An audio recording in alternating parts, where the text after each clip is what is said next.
चलिए देखिए यहाँ पे सबसे पहले बेटा इलेक्ट्रिक करंट में मैंने आपको बताया था कि flow of electrons called electric current. यहाँ पे है क्या, डू लिक्विड कंडक्ट इलेक्ट्रिसिटी। उससे पहले क्या देखो, उससे पहले मैं आपको दो फिगर दिखा लूं, figure number A and figure number B. ठीक है, फिगर नंबर ए में what you can see, the bulb is glowing, bulb जल रहा है। ठीक है, how the bulb is glowing, because the wire of the bulb is connected with the one end of battery and the another end of battery is connected with the metallic part of the tester। ठीक है, tester का जो metallic part है उससे connected है, तो metallic part से connected है। And as we know that the metals conduct the electricity, that is why the bulb is glowing in this particular figure. Figure number 1 में बल्ब आपका ग्लो कर रहा है। यहाँ पे देखो, अगर मैं इरेज करूं तो आपको दिख रहा होगा। ठीक है, फिगर नंबर 1 में बल्ब इज ग्लोइंग, और फिगर नंबर 2 में देखो bulb is not glowing. By reason of this is that the wire of the bulb is connected with the non-metallic part of the tester के non-metallic part से connected है, that is why the bulb is not glowing in second case। और पहले case में bulb जल रहा है। ठीक है, इसका मतलब है कि metals conduct the electricity। इसका मतलब क्या हुआ, metals के अंदर ही इलेक्ट्रॉन्स पाए जाते हैं और उन्हीं इलेक्ट्रॉन्स का फ्लो होता है। अब इसमें बेटा, इसमें केमिकल इफेक्ट कैसे शो हो रहा है, because in battery there are some chemical. Battery में क्या है बेटा, there are some chemicals which are conducting the electricity. कुछ केमिकल्स पाए जा रहे हैं और वही केमिकल क्या कर रहे हैं, इलेक्ट्रिसिटी कंडक्ट कराते हैं। समझ में आया। अब क्या है, डू लिक्विड्स कंडक्ट इलेक्ट्रिसिटी, तो हाँ लिक्विड क्या करते हैं, इलेक्ट्रिसिटी कंडक्ट करते हैं। इसमें देखिए एक्टिविटी है, एक्टिविटी हम देख लेते हैं क्या है। Join the free end of the tester. देखो मैं आपको बता दे रही हूँ एक्टिविटी क्या है। इन्होंने क्या ले रखा है, लेमन जूस ले रखा है। ठीक है, what they have taken, lemon juice. Lemon क्या है, लेमन में कौन सा एसिड पाया जाता है, which acid is present in lemon, कोई मुझे बताएगा, which acid is present in lemon, citric acid. ठीक है, अब एक बात बता देखो यहाँ पे सिट्रिक, हाँ सिट्रिक एसिड आपको कहाँ पाया जा रहा है, लेमन में। एसिड के अंदर क्या होता है, हाइड्रोजन होता है, हाइड्रोजन आयन होते हैं बेटा। एसिड के अंदर H+ आयन होते हैं। अभी आप जब एसिड के बारे में पढ़ेंगे या फिर लास्ट ईयर आपने 7th क्लास में पढ़ा होगा, अगर मैं एसिड को डिफाइन करती हूं तो मैंने बताया था the substance which releases the H+ ion in the solution. जो H+ रिलीज करते हैं उनको एसिड कहते हैं, और एसिड है तो H+ रिलीज करेगा, एसिड है तो it will release the H+ ion. ठीक है, the acid is there then it will release the H+ ion। acid H+ ion release करेगा यहाँ आपका। अब देखो फिगर में देखिए जो आपकी बुक में सामने दिया हुआ है बोर्ड पे, इस फिगर को देखो। ठीक है, इसको मैं एक्सप्लेन कर देती हूँ, ये एक्टिविटी समझ में आ जाएगी और आपको ये भी समझ में आ जाएगा कि that do liquid conduct electricity और नॉट। लिक्विड जो है वो इलेक्ट्रिसिटी कंडक्ट करते हैं या नहीं, ये आपको आसानी से समझ में आ जाएगा इस फिगर के बाद। ठीक है, देखो इस फिगर में देखिए आपको क्या दिख रहा होगा बेटा, इसमें देखो you are seeing a lemon water, और मैंने जैसे बताया lemon water contain the H+ ion. ठीक है, अब देखो क्या है, इसका जो लेमन वाटर में हमारे वायर का एक एंड पॉजिटिव वाला एक साथ है और दूसरा वाला नेगेटिव इसमें डाला गया है। ठीक है, और बल्ब क्या होगा, bulb will glow. Bulb glow क्यों करेगा, why, because lemon water contain ions. Lemon water में क्या है, आयंस है। क्या है बेटा, आयंस है, IONS, आयंस। ठीक है, अभी आपको सिर्फ इतना याद रखना है that lemon water contain ion, that is why it is conducting the electricity. ठीक है, लेमन वाटर को अगर हम विनेगर से रिप्लेस करेंगे, विनेगर एसिटिक एसिड होता है, उसका फार्मूला है CH3COOH। ठीक है, इसको जब आप ब्रेक करोगे तो ये इसमें ब्रेक होगा, पानी में डालोगे जो सिरका है that is acidic acid will break into CH3COO minus H+, ये इसमें ब्रेक हो जाएगा। ठीक है, तो क्या रिलीज हुआ, H+ रिलीज हुआ। H+ रिलीज हुआ मतलब क्या हुआ, इलेक्ट्रिसिटी कंडक्ट होगी हमारी यहाँ पे। तो जहां भी H+ दिखेगा वहां पे इलेक्ट्रिसिटी कंडक्ट होगी। अब क्या आप लिखोगे, जहां भी आयन होगा वहां पे इलेक्ट्रिसिटी होगी। आयन मतलब क्या होता है, आयन मतलब कोई भी मेटल या नॉन मेटल जिसके ऊपर पॉजिटिव या नेगेटिव का साइन बना हो, जैसे Cl- क्लोरीन माइनस, जैसे सोडियम Na होता है ना, तो Na+, it is ion. Ion क्या होता है, कोई भी metal which is having plus, negative or positive sign on its top is called ion, इसको ion कहते हैं, या फिर आप कह सकते हो चार्जेस, ये चार्जेस होते हैं, पॉजिटिव और नेगेटिव चार्जेस होते हैं। अगर किसी भी मेटल या नॉन मेटल के पास है तो उसको आयन कहते हैं। कैसे बनते हैं ये आप अगले नेक्स्ट क्लास में सीखेंगे, ठीक है। तो बोलो ma'am, how is the conductivity of the liquids are tested? Conduct बेटा कोई भी liquid is the good conductor of electricity, ठीक है। कोई भी लिक्विड होगा, वाटर गुड कंडक्टर है ना, वाटर है कि नहीं है, तो water good conductor of electricity है, तो कोई भी चीज जब वाटर में मिक्स की जाती है तभी तो लिक्विड बनती है, ठीक है। तो liquid is a good conductor of electricity. Basically देखो इलेक्ट्रिसिटी का गुड कंडक्टर वही होता है जिसमें आयंस पाए जाते हैं, और हम ऐसा जानते हैं या फिर केमिस्ट्री में ऐसा होता है कि जब भी कोई भी चीज पानी में डाली जाती है तो आयंस में ब्रेक हो जाती है, ठीक है। तो इसीलिए जहां भी वाटर होगा वहां इलेक्ट्रिसिटी कंडक्ट होती ही होती है, ठीक है। समझ में आ गया ma'am, whether it is hand pump or क्या? Ma'am, whether is the tap or hand pump? Tap water में इलेक्ट्रिसिटी कंडक्ट होगी, क्योंकि टैप वाटर में अब मैं वो भी बता रही हूँ ना, आगे जा रहे हैं तो बताएंगे, अभी तुमको जानना है। आगे इसमें है ना वाटर की बात करें तो वाटर में जो टैप वाटर होता है, hand pump water will conduct the electricity because they contain ions, उसमें आयंस होते हैं, ठीक है, मिनरल्स होते हैं। लेकिन जो आपका आरओ वाटर है, दैट इज एक्वागार्ड का जो वाटर होता है, डिस्टिल वाटर होता है, it does not conduct electricity. Why? क्योंकि सारे आयंस उसमें रिमूव कर दिए जाते हैं, निकाल दिए जाते हैं, और जब भी किसी भी सॉल्यूशन से आयंस रिमूव कर दिए जाएंगे तो it will not conduct electricity, ठीक है। तो when we will remove the ions then the particular liquid will not conduct the electricity, but when the ions is present in the liquid it will conduct electricity। अब normal hand pump water में और tap water में क्या होता है, उसमें already ions है, क्योंकि वो कहां से आ रहा है, बेसिकली ग्राउंड वाटर ही तो है, वो अर्थ से तो हमको मिल रहा है, ग्राउंड वाटर से आ रहा है, मतलब ग्राउंड से साथ में मिनरल्स भी आ रहे हैं उसमें, ठीक है। जब वो ऊपर पंप किया जा रहा है तो it also contain minerals with itself, ठीक है। अब हम उसको मशीन में डालेंगे, उसके मिनरल्स को रिमूव कर दे रहे हैं, तब वो इलेक्ट्रिसिटी नहीं कंडक्ट करेगा, लेकिन नहीं रिमूव करेंगे then it will conduct the electricity, ठीक है। तब वो इलेक्ट्रिसिटी कंडक्ट करेगा आपका। यहाँ पे देखिए क्वेश्चन है, ये एक्टिविटी किसी को घर पे नहीं करनी है, ठीक है। ये यहाँ पे लिखा है क्वेश्चन, लेकिन आपको घर पे नहीं करना होता है, इसको सिर्फ लैब में किया जाता है, ठीक। यहाँ पे देखिए लिखा हुआ है, do you remember why the bulb glows when the electric current passes through it? Due to the heating effect of electric current the filament of the bulb get heated at high temperature and start glowing. However, if the current through the circuit is too weak, the filament does not heat it sufficiently and it does not glow. And why is the current in the weak circuit well through the material may conduct electricity may not conduct as easily as a metal? बहुत simple है बेटा कि metal electricity conduct करता है, होता क्या है, हालांकि मैं आपको ये एक्टिविटी भी समझा चुकी थी, ये वाली कंपास वाली, फिर भी बता दे रही हूँ मैं।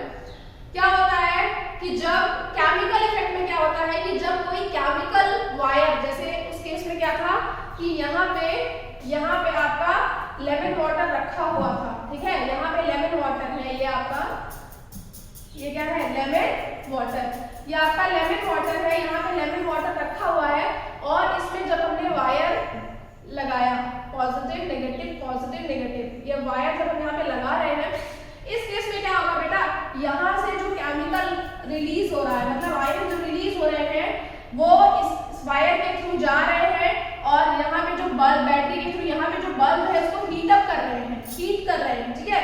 जब इसको बल्ब के फिलामेंट को हीट कर लेंगे तो बल्ब ग्लो कर जाएगा, लेकिन अगर उसके फिलामेंट को हीट नहीं कर पाएंगे तो bulb will not glow.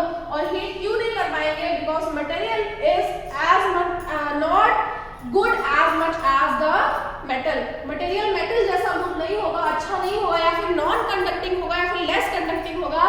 That is why bulb अगर हमारा ग्लो नहीं हो रहा है तो मतलब मटेरियल जो है हमारा वो मेटल नहीं है, या फिर जो वायर हमने यूज किया होगा that is not conducting the proper electricity, या फिर वो सेमी कंडक्टर होगा, अच्छा conductor, good conductor of electricity नहीं होगा वो, ठीक है, इसलिए नहीं ग्लो कर रहा होगा। वरना bulb will glow because solution contain ions, solution में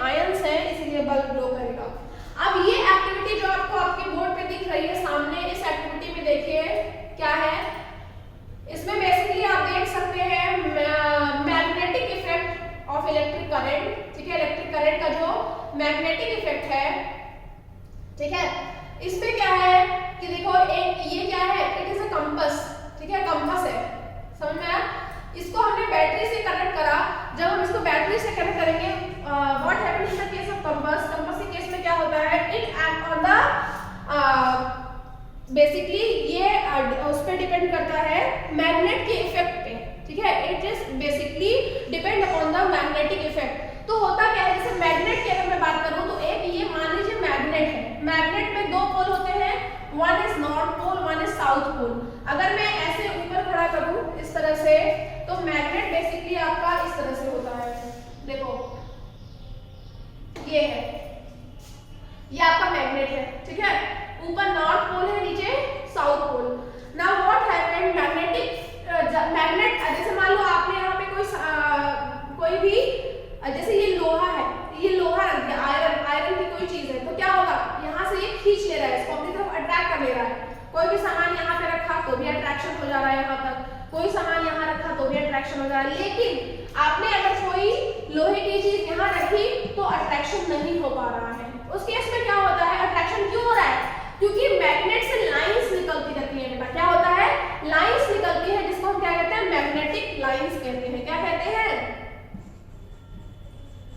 ओफो फिर से लिख रही हूँ, मैग्नेटिक लाइंस कहते हैं हम उनको, ठीक है। और मैग्नेटिक लाइंस क्या बनाती है, मैग्नेटिक फील्ड बनाती है, ठीक है। मैग्नेटिक लाइंस क्या बनाएंगी, मैग्नेटिक फील्ड बनाएंगी। तो मतलब जैसे ये अगर हमारा मैग्नेट है, ये नॉर्थ पोल और ये साउथ पोल है, तो इस तरह से मैग्नेट, सॉरी इसमें बन नहीं रहा सही से, मैं पेंट ओपन करती हूँ, ठीक है। देखो जैसे ये हमारा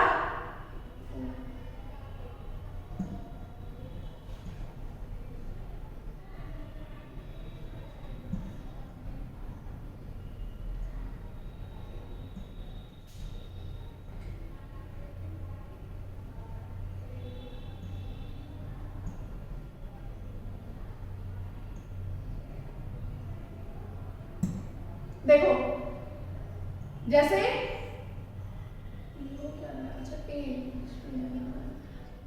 जस्ट अ सेकंड,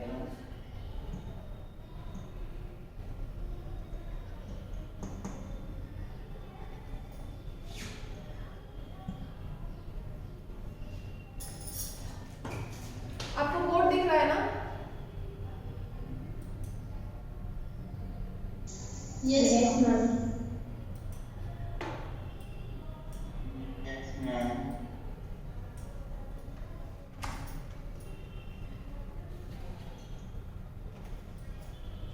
देखो जैसे क्या है बेटा, मैग्नेट में बता रही हूँ, जैसे ये मैग्नेट है, ठीक है, ये इसका नॉर्थ पोल है, ये इसका साउथ पोल है। मैंने क्या कहा कि मैग्नेट अगर कोई भी आयरन की चीज यहाँ पे रखी हुई है तो उसको अट्रैक्ट नहीं कर पा रहा है, it is not able to attract this particular thing of iron. But if we have kept this particular iron ball here, then what happened, this magnet is able to attract this particular ball, ठीक है, iron की ball को attract कर ले रहा है। तो दोनों में रीजन क्या है, reason is this that magnet always arises some lines, कुछ इस तरह से लाइंस वहां पे क्या होती है, अराइज होती है, some lines are arises in magnet, और उन लाइंस को हम मैग्नेटिक लाइंस कहते हैं, ठीक है, मैग्नेटिक फील्ड लाइंस कहते हैं, बेसिकली उनको हम क्या कहते हैं, मैग्नेटिक फील्ड लाइंस कहते हैं। जो मैग्नेटिक फील्ड लाइंस होती है बेटा, ये एरो इस पे बना हुआ है, ठीक है, जो मैग्नेटिक फील्ड लाइंस होती है वो जितनी एरिया में होंगी, किसी भी मैग्नेट के जितने, मान लो इस मैग्नेट के इतने एरिया में है तो इतना एरिया मैग्नेटिक फील्ड कंस्टिट्यूट करता है, this is called the magnetic field, ठीक है। यहां से यहां तक का जो एरिया है दैट इज मैग्नेटिक फील्ड, और जो लाइंस है that is called the magnetic field lines, उनको मैग्नेटिक फील्ड लाइंस कहते हैं। अब क्या होगा कि जो मैग्नेटिक फील्ड है इसके अंदर कोई भी चीज आएगी तो वो अट्रैक्ट हो जाएगी, लेकिन इसके बाहर रहेगी तो it will not be attracted towards the magnet, वो मैग्नेट के टुवर्ड्स अट्रैक्ट नहीं हो पाएगी। तो सेम चीज यहाँ पे भी है, जो आप एक्टिविटी देख रहे थे उस एक्टिविटी में क्या है, देयर इज अ कंपास, यहाँ पे देखो कंपास है, कंपास भी इसी पे एक्ट करता है। और हाँ, यहाँ पे मैं एक चीज और बता रही थी, मैग्नेटिक फील्ड ऑफ लाइंस हमेशा नॉर्थ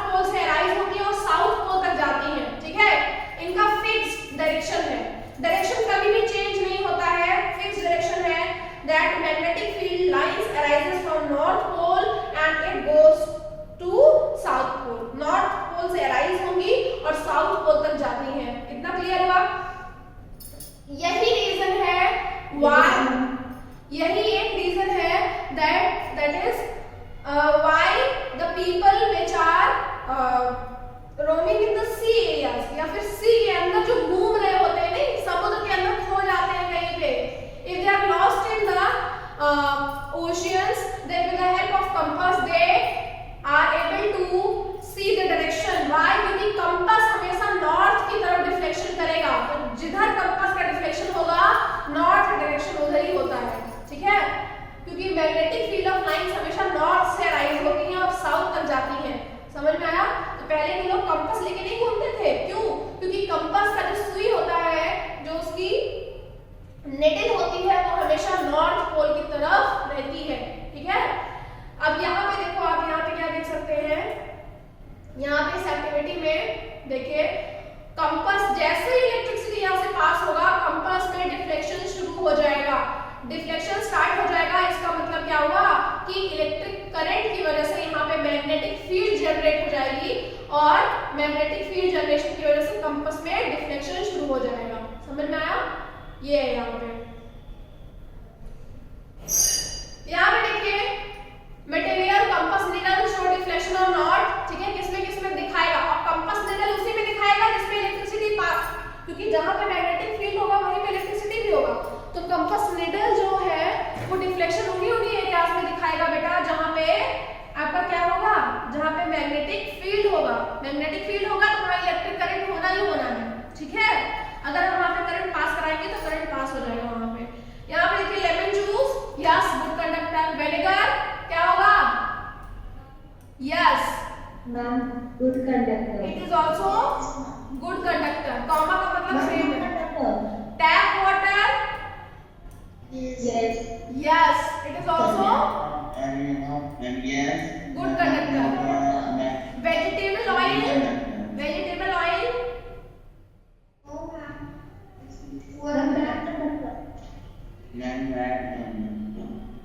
ये नो होगा और बैड कंडक्टर, ठीक है, हम यहाँ पे बी लिख दे रहे हैं, bad conductor. Milk, no ma'am poor conductor, कैसे मिल्क पुअर कंडक्टर होगा, because it doesn't have wirings. हाँ मिल्क जो है आपका वो पुअर कंडक्टर होगा और ये पुअर, हनी भी आपका पुअर कंडक्टर होगा, तो यहाँ पे नो और पुअर कंडक्टर, ठीक है, ये हो जाएगा। इसके अलावा 7, 8, 9, 10 ये चार कॉलम्स आपके पास खाली रखे हुए हैं। इसमें आपके घर में आपके आसपास जो चीजें आप देख सकते हो जो गुड कंडक्टर है, जो पुअर कंडक्टर है, उनके नेम्स लिख के बताने हैं, इधर दे आर गुड कंडक्टर और they are bad conductor, and will they show deflection in the needle और नॉट। तो you have to write that if they will show the deflection with the help of needle, then you have to write yes, and if they are not showing the deflection, then you have to write no, and also with that you have to write whether they are good conductor or bad conductor of electricity. So 4 columns are left. What you have to do, you have to write the 2 things which are good conductor of electricity and 2 which are bad conductor of electricity. 2 ऐसे लिखने हैं जो electricity के good conductor हो और 2 ऐसे जो electricity के बैड कंडक्टर्स हो, ठीक है। ये भी मैं पढ़ा चुकी हूँ पहले। डिस्टिल वाटर वाला मैंने बता दिया है, एक्टिविटी 14.4 में मैं बता रही हूँ आपको कि डिस्टिल वाटर इलेक्ट्रिसिटी नहीं कंडक्ट करता है क्योंकि उसमें आयंस नहीं होते हैं, जबकि नॉर्मल और tap water will conduct electricity. Why?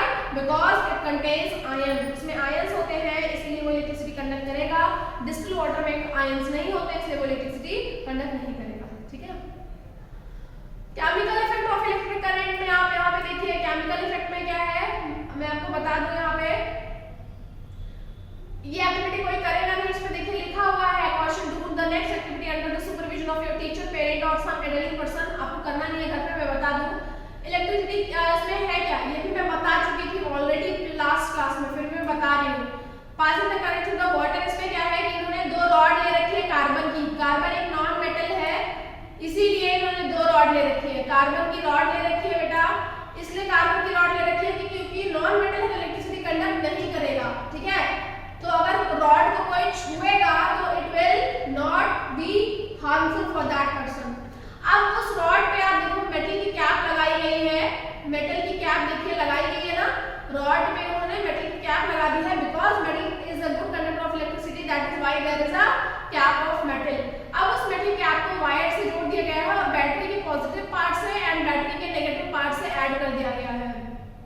ठीक है। क्या होगा इस केस में बेटा, जैसे ही अगर हम यहाँ पे कोई बल्ब जलाएंगे तो क्या होगा, और नीचे यहाँ पे क्या है, वाटर है, नीचे क्या है आपका, वाटर है।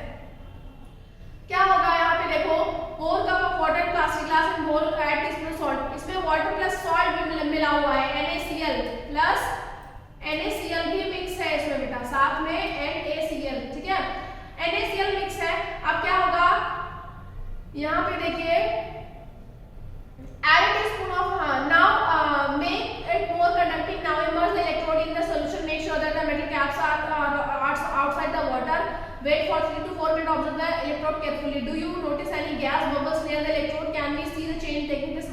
हाँ, इसमें आप क्या देखोगे बेटा कि आपको यहाँ पे बबल्स दिखाई देंगे, ठीक है, छोटे छोटे बबल्स दिखाई देंगे। बबल्स क्यों, क्योंकि इलेक्ट्रिक करंट जनरेट हो रहा है, ठीक है, इलेक्ट्रिक करंट जनरेट होने की वजह से क्या होगा, हीटिंग इफेक्ट, जहां भी इलेक्ट्रिक करंट होगा पहली चीज जान लो वहां हीटिंग इफेक्ट जरूर होता है। देखो जैसे प्रेस में देख लो, इंडक्शन में देख लीजिए, मैं आपको बता दूं बल्ब जलता है तो भी वो गर्म रहता है, तो इलेक्ट्रिक करंट हमेशा हीटिंग इफेक्ट भी कॉज करता है।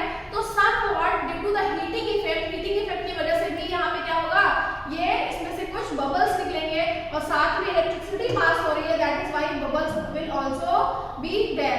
अब देखो बबल्स निकलने का मेन रीजन क्या होता है, मैं आपको ये बताऊं। यहाँ पे जैसे ये पर्टिकुलर इलेक्ट्रोड्स है, ठीक है, बबल्स निकलने का मेन रीजन क्या होता है, इलेक्ट्रोड्स है 2, ठीक है, हमारा इसमें हमने क्या डाल रखा है, H2O plus NaCl plus H2O हमने इसमें डाल रखा है, ठीक है।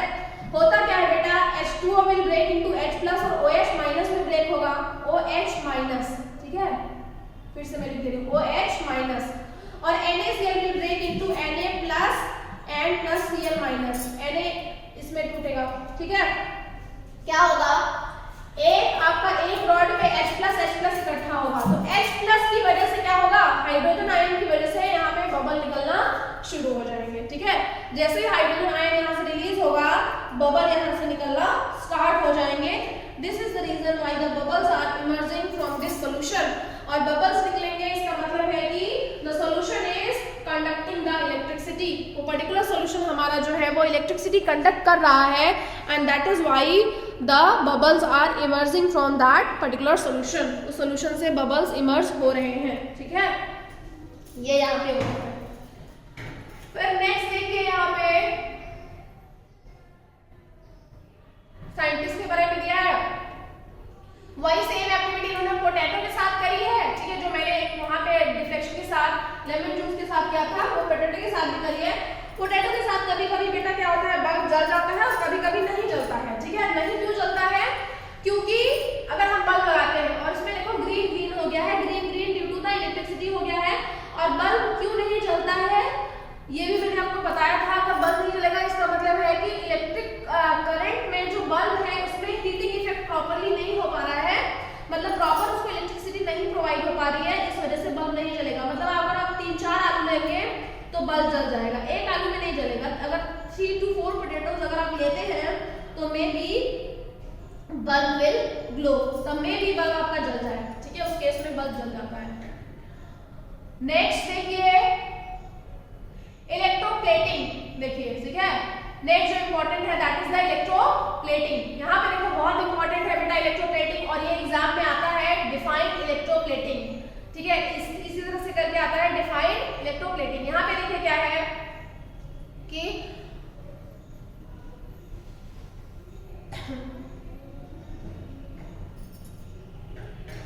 पहले हम एक्टिविटी देखते हैं, फिर मैं आपको बताऊंगी इलेक्ट्रोप्लेटिंग क्या होती है, ठीक है। यहाँ पे देखो कहीं लिखा होगा इलेक्ट्रोप्लेटिंग, ये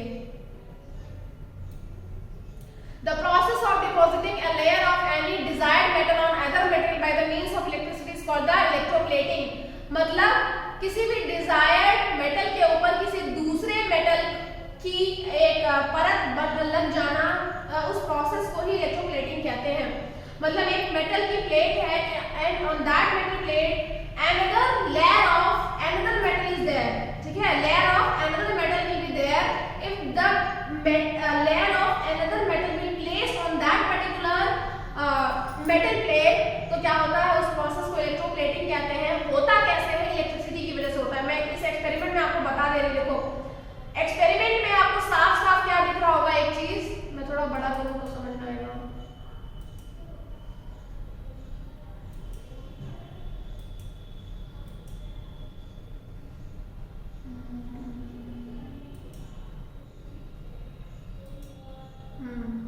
अब आपको थोड़ा साफ दिख रहा होगा, दिख रहा है कि नहीं? ठीक है, इसमें देखिए हुआ क्या है, इस पर्टिकुलर एक्टिविटी में क्या हुआ है।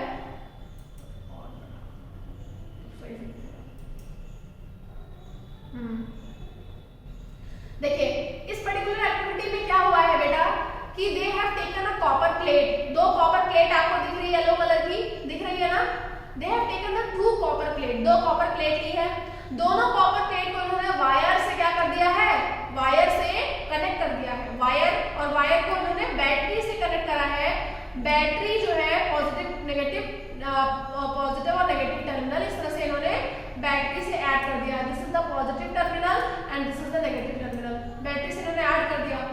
क्या हुआ, नीचे उन्होंने एक सॉल्यूशन लिया है, that solution is of copper sulphate solution.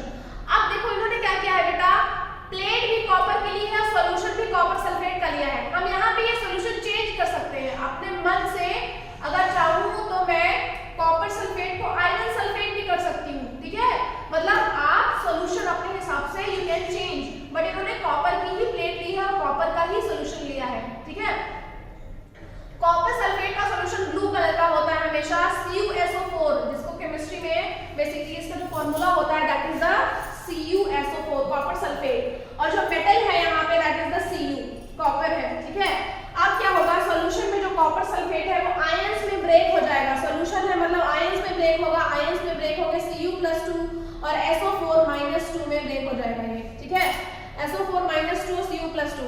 अब जो ये Cu+2 है बेटा, इलेक्ट्रिसिटी की वजह से इस पर्टिकुलर जो मेटल की रॉड है इसके ऊपर ये प्लेस्ड हो जाएगा, इस तरह से ये इसके ऊपर आ जाएगा। ठीक है, मतलब कॉपर की जो प्लेट थी उसके ऊपर नई कॉपर की प्लेट क्या हो गई, नई कॉपर के मेटल्स क्या हो गए, प्लेस्ड हो गए, एक तरह से उसके ऊपर आ गए।